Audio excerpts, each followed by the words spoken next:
Usaha untuk hidup dalam kekudusan tidak membuat kita semakin benar. Tidak membuat kita semakin suci. Tidak membuat kita semakin berkenan kepada Tuhan. Perhatikan kalimat saya yang terakhir. Kenapa? Karena kita adalah orang-orang yang berkenan. Orang-orang yang telah dibenarkan dan telah dikuduskan oleh kematian Kristus. Siapa di sini yang merasa tidak layak? Tuhan sudah melayakkan kita melalui darah Kristus. Usaha mengkuduskan diri agar mencapai kesempurnaan adalah gaya hidup agamawi. Menjalani hidup yang dikuduskan karena anugerah. Yes. Gaya hidup kerajaan Allah. Ketika saudara berusaha untuk hidup dalam kekudusan. Karena cuma ada satu motivasi saudara. Saudara mengasihi dia. Saudara mencintai.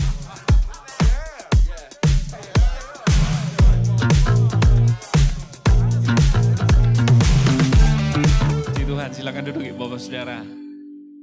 Wow, luar biasa. Saya berdoa bahwa apa yang nanti akan saya bagikan kepada Ibu Bapak Saudara menjadi berkat bagi kita. Dan kita pulang dari tempat ini menyadari sepenuhnya bahwa hidup dalam pengudusan atau hidup dalam kekudusan itu merupakan hal yang sangat penting. Karena tema yang diberikan kepada saya adalah tentang pengudusan atau kekudusan. Nah, ini judul saya adalah penting sekali untuk kita hidup dalam kekudusan, Ibu Bapak Saudara. Pertanyaannya adalah kenapa bagi saya bahwa hidup dalam kekudusan itu merupakan satu hal yang sangat penting, Saudara. Seorang teolog bernama Ronald Sider menulis sebuah buku yang berjudul The Scandal of the Evangelical Conscience. Skandal kekristenan, Saudara, terhadap orang-orang Kristen yang menyebut dirinya Injili. Dia mencoba sebetulnya menampung beberapa penelitian, saudara, yang kemudian dia simpulkan dari beberapa lembaga survei di Amerika. Kita tahu sama-sama ada sebuah lembaga survei, baik dalam konteks nasional maupun sebutnya dalam konteks spiritualitas, yaitu George Barna misalnya, atau Barna Group Survey. Pada tahun 99, saudara, mereka mencoba mensurvei di Amerika bahwa tingkat perceraian itu, saudara, sebetulnya orang-orang Kristen yang menamakan yang namanya lahir baru itu 26% dibandingkan dengan bukan orang Kristen, hanya 22%. Tapi pada tahun 2001, saudara, ketika mereka coba melakukan survei, pada isu yang sama, itu menarik, saudara. Orang-orang Kristen yang menyebut mereka Injili, saudara, itu ternyata melakukan perceraian 33% dibandingkan dengan orang bukan Kristen yang 34%. Bedanya cuma 1%. Dan saudara tahu orang-orang Kristen yang menyebut diri adalah lahir baru. Ketika mereka mengambil keputusan untuk melakukan perceraian, 90%, saudara. Itu ternyata orang-orang yang baru menerima Yesus. Menurut saudara ini sesuatu yang aneh, langka, atau mengejutkan bagi kita. Padahal saudara mereka menyebut mereka adalah orang-orang Kristen yang lahir baru. Saudara ada satu juga yang dia cantumkan dalam buku dia. Yang ditulis oleh New York Times pada tahun 2001, saudara. Ada kurang lebih 50%, saudara. Ternyata tingkat perceraian di Oklahoma itu cukup tinggi, saudara. 50% itu justru adalah tingkat perceraian di atas rata-rata secara nasional yang terjadi di dalam kekristenan. Padahal negara bagian Oklahoma, 70% penganutnya adalah kekristenan. Yang dalam berita ini mengatakan bahwa dalam hari Minggu mungkin ada satu keluarga yang 2 kali datang beribadah, Ibu Bapak Saudara. Tapi tingkat perceraian di atas rata-rata nasional itu mencapai 50%, Ibu Bapak Saudara. Ini luar biasa menurut saya. Saya ambil satu survei dari konteks Indonesia yang dilakukan oleh Bilangan Research. Saudara yang berkecimpung dalam dunia akademik, saya kira saudara tahu tentang Bilangan Research, saudara. Satu lembaga survei yang seringkali melakukan sebuah survei seperti Barna Group, saudara. Mereka mencoba meneliti tentang kepemimpinan di gereja, saudara. Dalam catatan saya, 1 dari 3 remaja Kristen ketika mereka meneliti ternyata berpotensi untuk meninggalkan gereja. 1 dari 3, saudara. Dan ternyata Ibu Bapak Saudara, penyebabnya itu adalah kenapa anak-anak muda ini, saudara, kemudian mencoba meninggalkan gereja dan tidak tertarik dengan gereja. Penyebabnya adalah 28,2% mengatakan bahwa ada banyak kegiatan yang menarik perhatian mereka di luar gereja. 21,2% itu merasa bahwa para pemimpin yang mereka lihat yang sebetulnya harus memimpin mereka dengan baik, ternyata sangat buruk, Ibu Bapak Saudara. 12,4% menilai bentuk ibadah sudah tidak lagi relevan. 11,2% ini yang menarik. Mereka melihat bahwa ada begitu banyak orang di dalam gereja yang hidupnya dengan kepura-puraan. Itu yang ternyata menjadi batu sandungan bagi mereka untuk datang beribadah. Ini menarik ya. Artinya bahwa mungkin orang tuanya di rumah, mungkin orang tuanya lah Kristen, saudara. Setiap minggu datang ke gereja, mungkin di hari apa datang ke komsel. Tapi kehidupannya ternyata di rumah itu sangat bertentangan dengan apa yang dia lihat ketika orang tuanya berada di dalam ibadah. Tidak ada hal yang menarik yang dia ketemukan sesuai dengan firman yang dia dengar, yang diajarkan kepada dia. Mungkin orang tuanya tidak mempraktikkan firman yang dia lihat, yang firman yang dia dengar dan firman yang dia terima di gereja. Hidupnya penuh dengan kepura-puraan. Dan inilah yang membuat anak-anak muda kita, saudara, tidak tertarik dengan gereja. Kecil tapi bagi saya menyoroti ini. Artinya apa Ibu Bapak Saudara? Saya mau katakan gini, urgent banget kita belajar tentang pengudusan. Kenapa? Ada orang-orang yang menamakan diri Kristen Injili lahir baru yang kehidupannya saudara tidak selaras dengan firman Tuhan. Kebenaran yang mereka dengar, kebenaran yang mereka serapi. Tidak ada rasa respect, tidak ada rasa hormat sama Tuhan. Berbicara tentang doktrin pengudusan cuma satu. Ada rasa respect, hormat kita kepada apa? Kekudusan Tuhan, kesucian Tuhan. Dua hal yang saya ingin sampaikan kepada Ibu Bapak Saudara.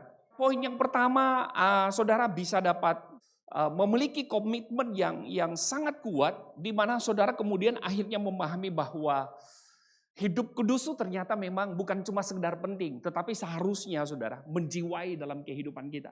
Yang kedua Ibu Bapak Saudara, ketika kita belajar tentang hidup dalam kekudusan, sebetulnya ada satu hal yang sangat penting untuk supaya kita sadar bahwa kekudusan itu sebetulnya berbicara tentang identitas kita. Posisi saudara sebagai orang yang percaya. Yang sebetulnya posisi dan identitas kita atau status kita tidak dimiliki oleh agama lain.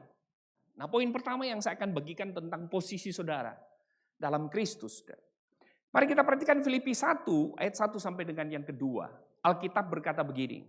Dari Paulus dan Timotius, hamba-hamba Kristus Yesus kepada semua orang kudus dalam Kristus Yesus di Filipi dengan para penilik jemaat dan diaken. Ayat yang kedua silakan saudara baca bersama-sama. 3-4.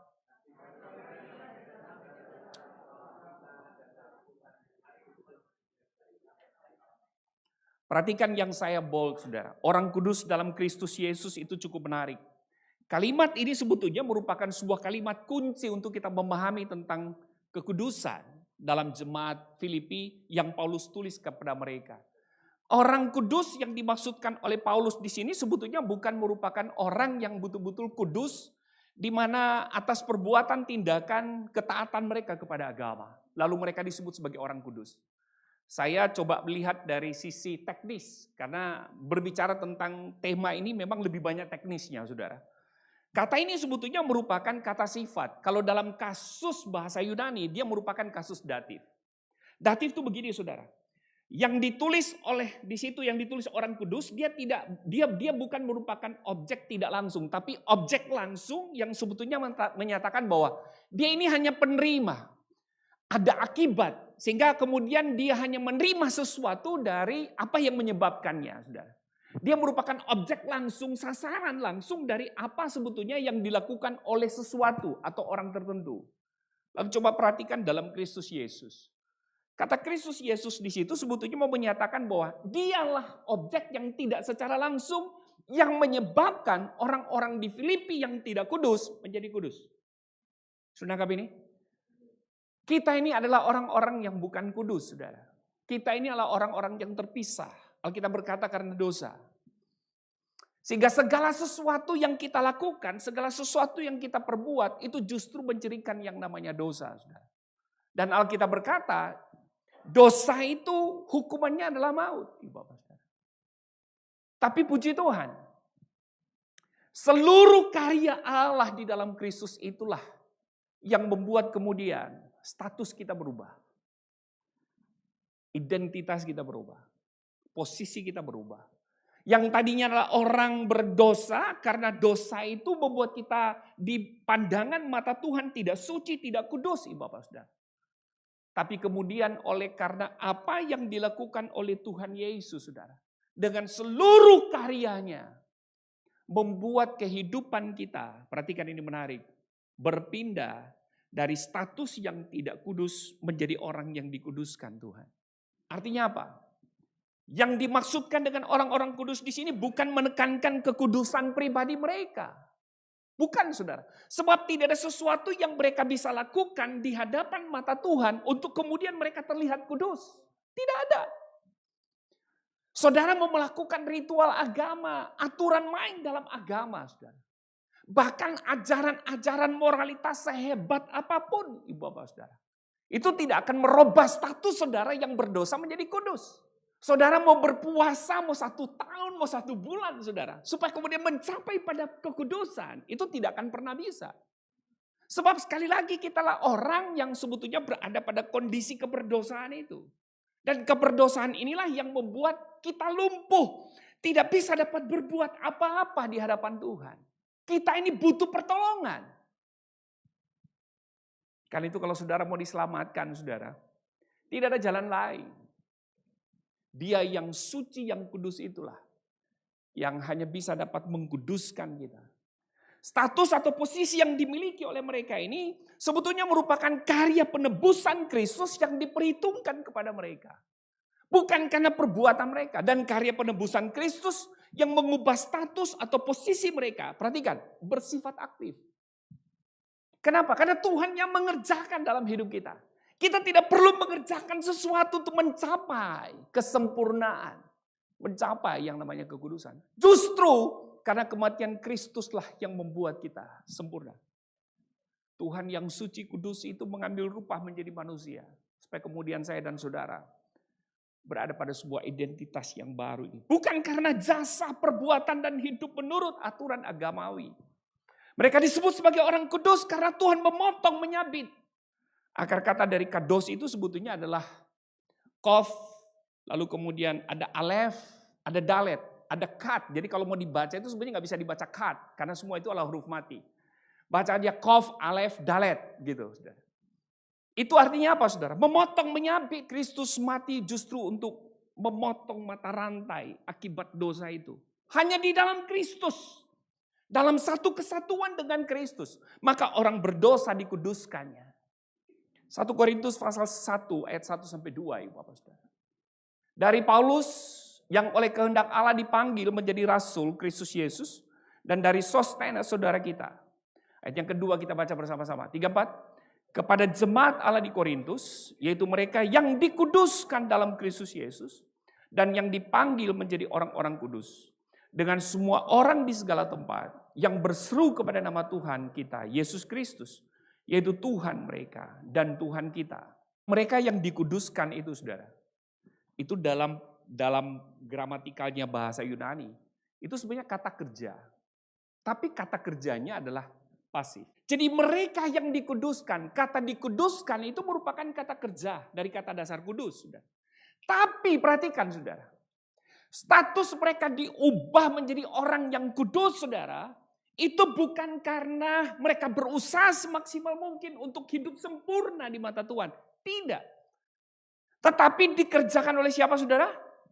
Tuhan dalam hidup mereka. Dan kalau saudara perhatikan tensa yang dipakai di situ adalah perfect. Perfect itu artinya begini saudara.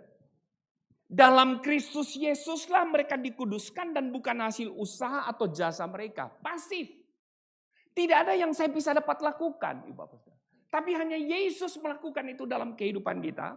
Sehingga mereka menjadi apa saudara? Orang kudus.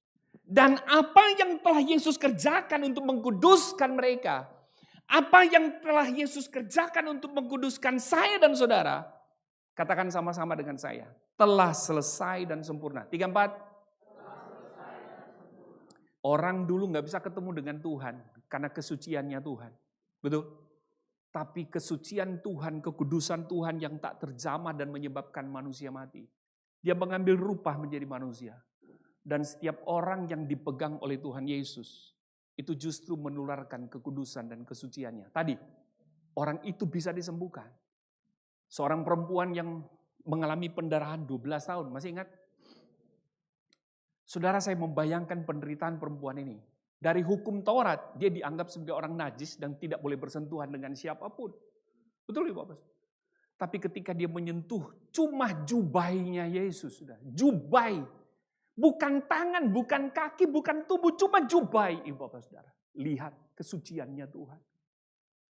Hormati dia ketika kita ibadah, ketika kita menyembah Tuhan.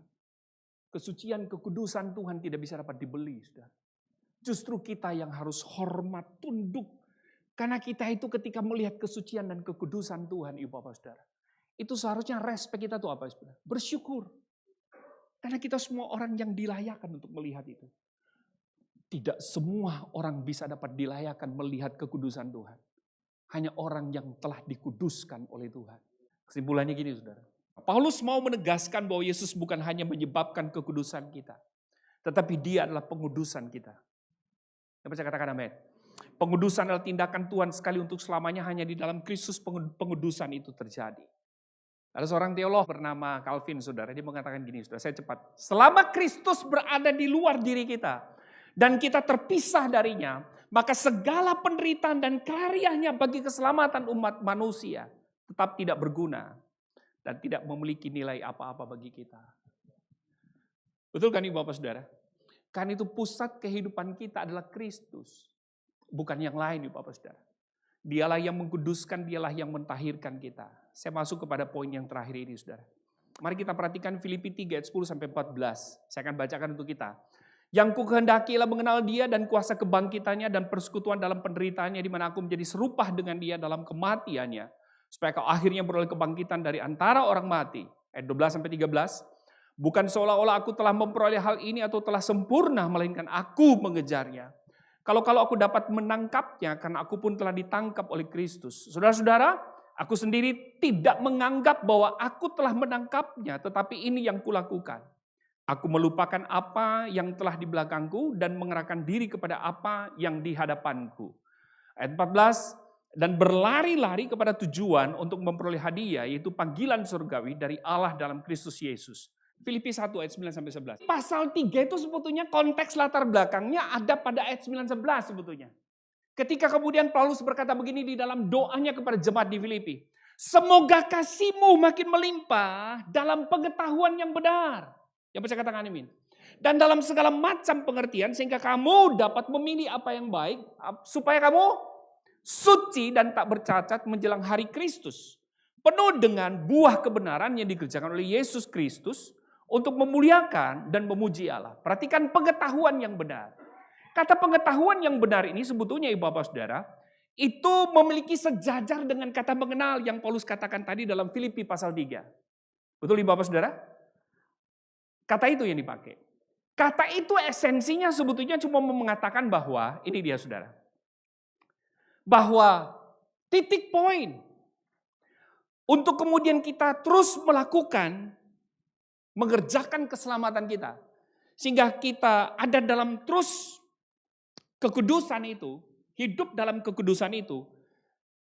Starting pointnya justru ada pada pengenalan. Ada pada pengetahuan kita, Ibu Bapak Saudara. Ketika kita tidak mengenal dan tidak memiliki pengetahuan akan Kristus, maka saudara pun akan menjadi sia-sia untuk hidup dalam kekudusan. Karena itu kunci di mana kemudian kita mau hidup dalam kekudusan, itu ada pada pengenalan akan Kristus. Pengetahuan yang benar akan Kristus. Ketika kita memiliki pengenalan akan Tuhan, pengetahuan yang tidak benar di dalam Kristus, maka juga akan salah motivasi saudara ketika hidup dalam kekudusan. Apa yang Paulus lakukan ketika dia mau hidup dalam kekudusan, saudara? Yang pertama tadi adalah kuncinya pada pengenalan. Amin. Pada pengetahuan yang benar akan Kristus. Dalam ayat 10-11 berkata begini. Yang kukehendaki ialah mengenal dia dan kuasa kebangkitannya dan persekutuan dalam penderitaannya, di mana aku menjadi serupa dengan dia dalam kematiannya, supaya aku akhirnya beroleh kebangkitan dari antara orang mati. Saudara, kalau kita mau hidup kudus di dalam Tuhan, maka saudara perlu memperhatikan tujuan kenapa saudara harus hidup kudus di dalam Tuhan. Paulus mengatakan sebetulnya adalah supaya kita menjadi serupa dengan dia. Yang percaya katakan amin. Kejadian pasal yang pertama itu kalau sudah perhatikan, Tuhan menciptakan kita menurut gambar dan rupa Allah. Jadi tujuan kita cuma satu ketika kita mau hidup dalam kekudusan. Supaya saya mengalami keserupaan dengan Kristus. Yang oleh karena keserupaan itu oleh karena dosa membuat keserupaan itu menjadi rusak. Tapi Tuhan memulihkan itu sehingga apa saudara? Keserupaan itu disempurnakan kembali dalam kehidupan kita. Karena itu seringkali saya berkata begini, ketika saudara tahu tujuan saudara hidup dalam kekudusan, maka saya mau berkata simpel sederhana, saudara itu berharga di mata Tuhan. Amin. Sebab tidak ada yang lain dalam kehidupan kita pada waktu kemudian kita mau hidup dalam kekudusan. Saya mau mengejar supaya kemudian saya serupa dengan Kristus. Perhatikan kalimat saya kata tadi, mengejar saudara. Nanti kita bahas di motivasi. Amin. Jadi itu sebetulnya yang merupakan hal paling penting. Tadi saya sudah katakan Genesis 1 ayat 26-27. Karena itu ketika saudara sebetulnya mau mengenal Tuhan, kata Calvin, kenalilah dirimu sendiri. Kenapa? Karena kita diciptakan menurut gambar dan rupa Allah. Ketika kita tahu bahwa tujuan saya hidup dalam kekudusan, supaya kemudian orang bisa dapat melihat dan mengenal Tuhan dalam hidup kita, Ibu Bapak Saudara. Orang tidak lagi melihat sesuatu yang bersifat materi melekat pada diri kita. Tidak. Tapi justru ketika kita mau hidup dalam kekudusan, tujuannya adalah supaya kemudian Kristus itu semakin nampak dalam kehidupan kita. Karena itu untuk melihat Tuhan, sederhana, lihatlah dirimu sendiri. Hidup dalam kekudusan itu justru membawa kita semakin apa saudara? Mengenal siapa Kristus dalam hidup kita. Yang percaya katakan amin. Kita tidak lagi mengenal siapapun, kita tidak lagi mengenal semua harta yang melekat pada diri kita. Cuma ada satu, supaya kemudian kehidupan saya selaras dengan Kristus. Tetapi dosalah yang kemudian merusak dan membuat kemudian segala sesuatu itu melenceng, Ibu Bapak Saudara. Gambar dan rupa itu. Karena itu Kristus perlu mati bagi kita. Supaya gambar dan rupa Allah itu kemudian dipulihkan. Ketika dipulihkan yang Tuhan mau adalah hiduplah dalam kekudusan. Berdosa bukan karena kita berbuat dosa. Tetapi justru karena kita orang berdosa. Pentingnya kita hidup dalam kekudusan. Filipi 3 ayat 11 dalam bahasa Indonesia sehari-hari terjemahkan begini. Dan saya berharap bahwa saya sendiri akan dihidupkan kembali dari kematian. Ketika saudara punya komitmen untuk hidup dalam kekudusan, sebetulnya semakin meyakinkan pengharapan saudara di dalam Kristus. Bahwa saudara sebetulnya telah menyatu dengan Dia. Amin.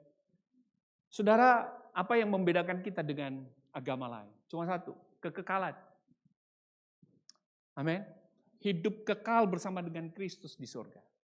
Ketika kita memiliki komitmen untuk hidup dalam kekudusan, itu sebetulnya sedang mengajar kepada kita bahwa kita semakin percaya bahwa di dalam Kristus itu memang ada keselamatan. Dan Dia telah menyempurnakan segala sesuatu di dalam kehidupan kita. Bagaimana Paulus hidup dalam kekudusan? Yang pertama, dia mengejar. Yang kedua, Ibu Bapak Saudara, dia melupakan apa yang ada di belakang kita. Yang ketiga, Ibu Bapak Saudara, dia berlari. Kadang iblis itu saudara suka meneror kehidupan kita ketika kita mulai hidup dalam kekudusan. Betul? Karena itu Paulus berkata apa? Aku melupakan apa yang ada di belakangku. Betul?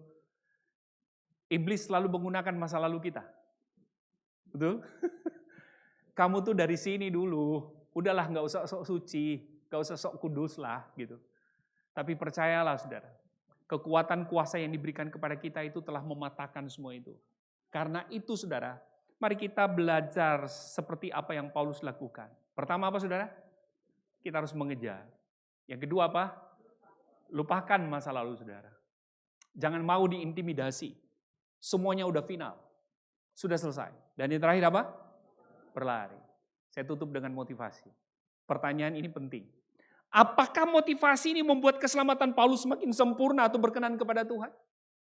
Ketika Paulus mengejar kekudusan, ketika Paulus melupakan apa yang namanya masa lalu, supaya kemudian dia hidup dalam kekudusan. Ketika dia berlari-lari menuju kepada Tuhan, untuk kemudian dia hidup dalam kekudusan. Apakah semakin membuat keselamatan Paulus semakin sempurna, dan dia semakin berkenan kepada Tuhan? Jawabannya tidak. Ingat semua itu karena anugerah. Semua kasih karunia. Usaha untuk hidup dalam kekudusan harus didasari pada satu alasan, yaitu karena Tuhan Yesus, bukan karena yang lain. Ada sebuah lagu yang berkata begini, Christ is enough for me. Kristus itu sudah cukup.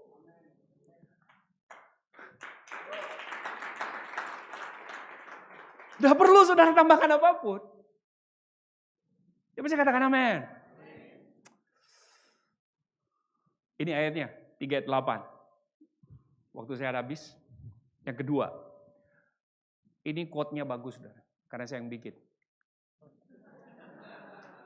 Mari kita baca sama-sama. 3, 4. Kita keliru menempatkan Tuhan pada posisi yang sesungguhnya. Saat kita mulai menaruh kepentingan diri adalah hal yang paling berharga dalam hidup kita.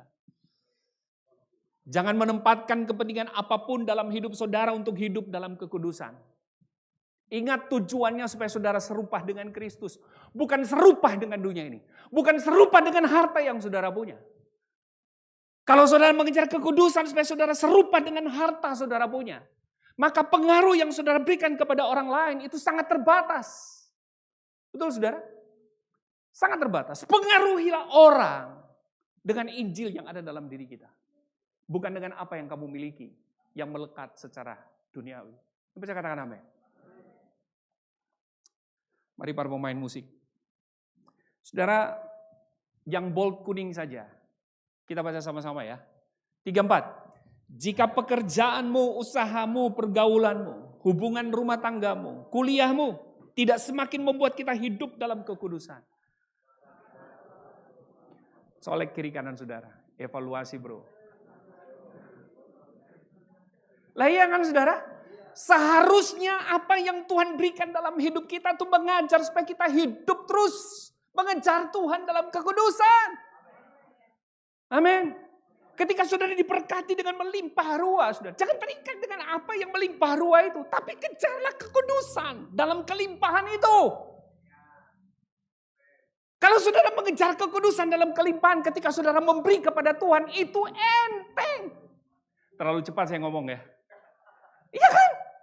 Tapi kalau saudara mengejar sesuatu di luar daripada Tuhan, mengejar kesempurnaan di luar daripada Tuhan, untuk mengejar itu semua, ketika saudara memberi kepada Tuhan, itu berat.